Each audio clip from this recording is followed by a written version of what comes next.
Antoine Bizy et Hugo Perrin, vous êtes tous les deux membres de l'association Capote. Cette association organise les 24 et 25 juin prochains le festival Dans ton culte. Brièvement, est-ce que vous pourriez rappeler l'objet de l'association Capote ? Alors bonjour, le but de l'association Capote, ils sont divers. C'est une association qui a été créée par une bande de copains dans le but principalement de s'amuser autour de la vidéo. Et puis peu à peu, on s'est trouvé d'autres missions comme la culture pour tous à bas prix et surtout facile d'accès. C'est ce qu'on a réalisé avec le festival Dans ton culte, qui était un festival à prix libre pendant 5 ans. Et puis on s'articule aussi autour de nouvelles activités telles que le cinéma itinérant, puisqu'on possède une cinématique room, un cinéma en caravane. Puis comme j'ai dit, on aimait beaucoup la vidéo, donc on est encore beaucoup sur des activités vidéo. Et on est en train d'essayer de développer aussi en ce moment, de renouer avec le théâtre, qui est aussi une de nos formations de base, en organisant des matchs d'impro ouverts au public et aux pratiquants. Donc c'est un petit peu tous les projets actuels de l'association. Ça, c'est un projet à venir, le match d'impro ? Il y a déjà quelque chose qui a été organisé ? On a déjà fait un match d'impro, oui, avec une compagnie de Viria, avec les petits potins. Ça a été un franc succès et on espère recommencer bientôt. Ok, vous viendrez nous en parler. Alors aujourd'hui, on parle de Dans ton culte, donc c'est la 8e édition à venir. Mais pour ceux qui ne connaîtraient pas encore ce festival, qu'est-ce que c'est en fait Dans ton culte ?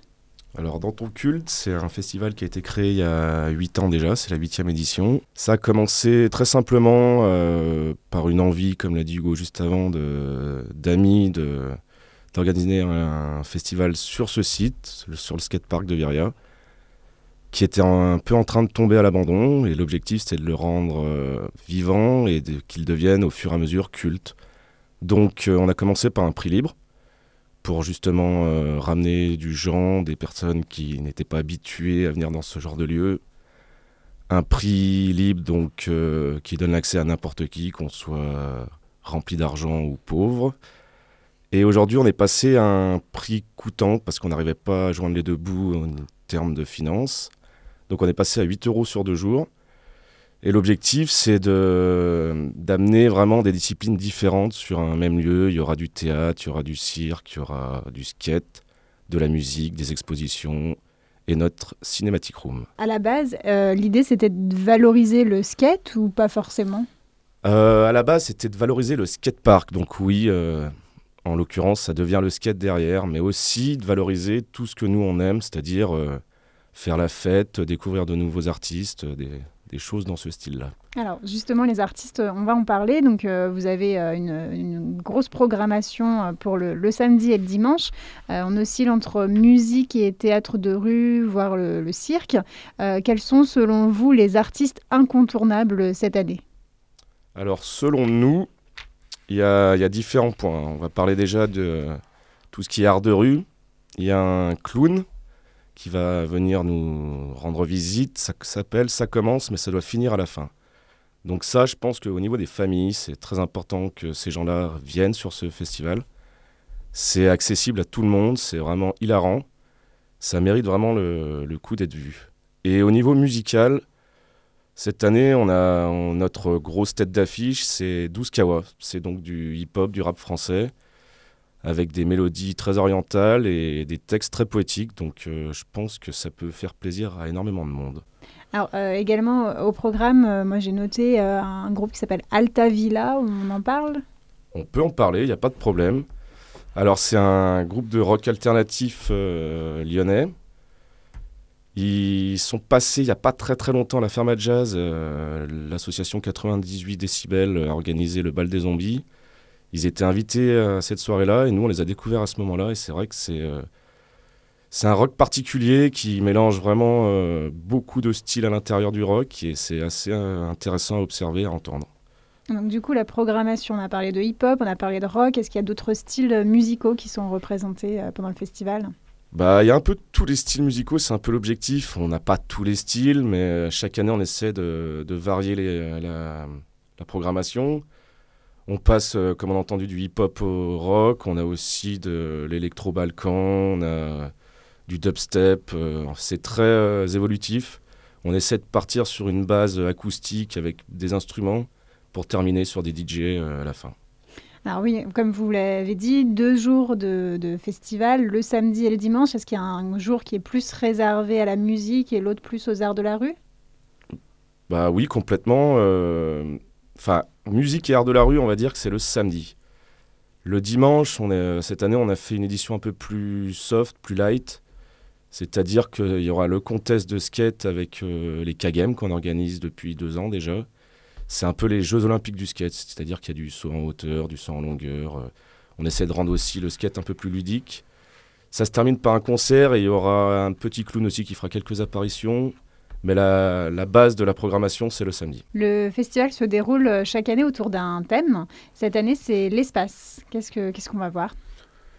Ah bah oui, c'est vrai que chaque année on aime bien mettre un thème à notre festival parce qu'on adore se déguiser, on adore voir les gens déguisés.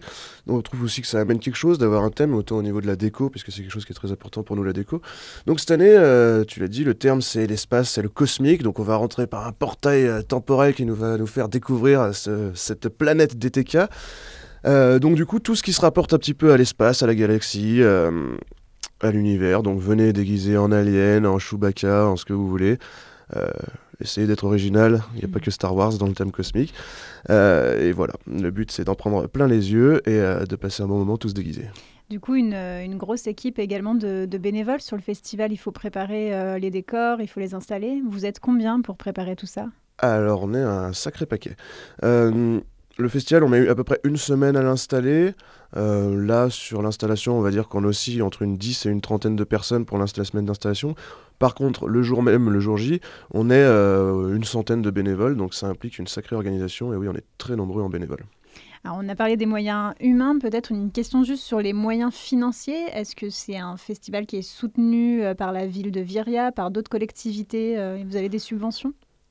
Oui, on est beaucoup aidé par la mairie de Viria. D'ailleurs, on les remercie car ce sont nos seuls partenaires et qui nous financent notamment les frais de sécurité qui sont absolument énormes cette année puisqu'on est en état d'urgence. On nous demande beaucoup de choses au niveau de la sécurité et on n'est pas forcément, voire complètement abandonné par l'État à ce niveau-là. Heureusement, les municipalités bienveillantes prennent le relais et grâce à eux, on peut sécuriser notre site du festival. Sinon, non, on n'a pas de subvention et on s'en sort très bien comme ça. Alors, au niveau pratique, on va rappeler les tarifs pour les auditeurs. On reste sur le même prix que l'année dernière, D'accord. c'est-à-dire un pass de 8 € pour les 2 jours. 8 € pour les 2 jours. Voilà, si les personnes ne sont pas venues le samedi et souhaitent venir que le dimanche, c'est prix libre. Donc on donne ce qu'on pense vouloir donner. Ok. Est-ce qu'on peut rappeler où ça se situe exactement, le DTK? Alors, c'est sur la commune de Viria, comme on l'a dit. Et c'est au skatepark exactement. Alors, je vais peut-être pas me lancer dans des explications de routes et de chemins à prendre. Mais c'est assez facile d'accès. Il y aura de toute façon indiqué. Ça sera indiqué, il y aura des fléchages, donc il n'y a pas de problème. C'est en face de la Syrie subtile, pour ceux qui connaissent. Bien. Est-ce qu'il y a un site internet pour retrouver toutes les informations du festival? Bien sûr, alors il y en a même deux en fait. On a notre site de l'association, donc www.capote.com, donc capote k-potes.com, et le site du festival, www.dantonculte.fr. Antoine Bizy, Hugo Perrin, je rappelle que vous êtes organisateurs du festival Dans ton culte qui se déroulera les 24 et 25 juin à Viria.